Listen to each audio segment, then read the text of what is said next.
देश में मानव तस्करी ले जुड़े अपराध पर सबले अधिक संवेदनशील माने जाए वाला रायगढ़ और जशपुर जिला ले मानव तस्करी ले जुड़े एक नवा घटना प्रकाश में आए है। जशपुर के बाग बहरा थाना अंतर्गत ग्राम कर्रा जोर के रहैया 16 वर्षीय नाबालिग पीड़िता ला 1 बछर पहली उकर जीजा अपन महिला सहयोगी संग मिल के बहला फुसला के दिल्ली ले गई। वहाँ एक कोठा में ओला बेच दिए रहीस।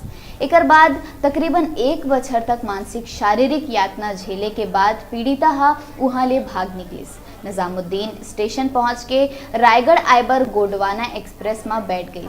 मथुरा ले बैठे एक दंपत्ति हा ओकर मदद करिस। पीड़िता रायपुर स्टेशन तक पहुंच पाइस। ओला डर है कि फिर आरोपी मन ला पता चल जाही और ओ मन ओला फिर ले जाही।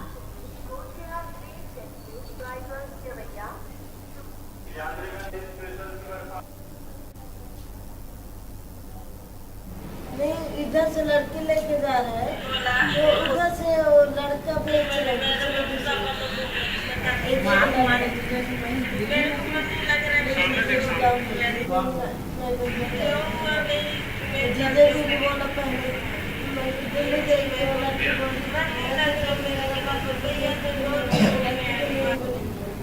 लड़की जबरदस्ती कर रही